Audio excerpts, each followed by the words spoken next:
A lot of us grew up with virtual characters, didn't we? I mean, it's pretty common now. Mm-hmm. Absolutely. But imagine a world where cartoon horse girls didn't just win virtual races, but actually helped resurrect a centuries-old traditional sport. It sounds pretty wild when you put it like that. It does. So today, we're taking a deep dive into exactly that, this extraordinary cultural phenomenon called Umamusume. Pretty derby. It's a huge Japanese multimedia franchise. Right. And we're looking at its really surprising impact on real-life horse racing, especially over in Thailand. And our mission for you today really is to unpack how this kind of digital fandom, something born online, can unexpectedly build a bridge, a powerful one, back to local heritage. Yeah, sparking new interest, getting people engaged again with traditions that might otherwise be, well, fading a bit. Exactly. We're going to explore how something that seems kind of niche can re-energize a whole cultural scene. Okay, so let's unpack this. The first detail that really jumps out from our sources is, well, astonishing. So many fans just openly admitted things like, I didn't even know Thailand had horse racing. Wow. Really? Yeah, but after Umamusume launched globally, it just wasn't on their radar.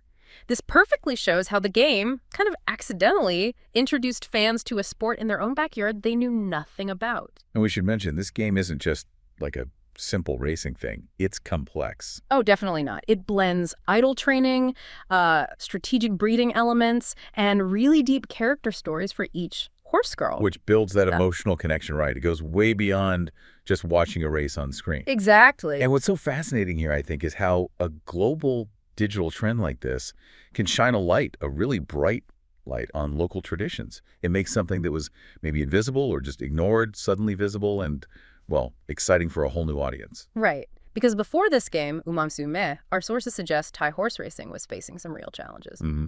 Declining attendance, I imagine. Yeah, declining attendance, an older fan base, not much youth engagement. It was seen as kind of your grandpa's hobby, you know? Yeah, that sounds familiar for some traditional sports. Yeah. But the game, with its focus on the horses' stories, their emotions, it made that jump from digital character to real animal. I guess, pretty natural. It did. And here's where, according to our sources, it gets really interesting. Okay. The game's popularity wasn't just online. Umamusume cosplayers. People dressed as the characters. Right. They were allowed, actually encouraged, to participate at actual Thai racetracks. They're kidding? Like how? We saw them running on the turf, attending events fully in character. They brought this incredible new energy, this vibrancy to these very traditional places. Running on the turf itself, that's significant. It's more than just showing up in costume. Yeah. What's the deeper meaning there, do you think? Well, that's a crucial point, isn't it? It shifts things from just watching passively to, well, active embodiment. By physically being on the same track where real horses run, these cosplayers are kind of blurring the lines between the fantasy world and the real one. Right. It creates this amazing visual, draws in new fans, makes even curious onlookers feel more connected to the sport.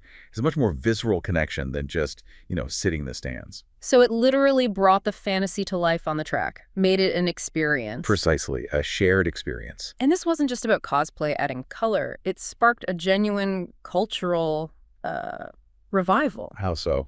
Social media fan pages just exploded with questions like, hey, tell me more about Thailand's racing history.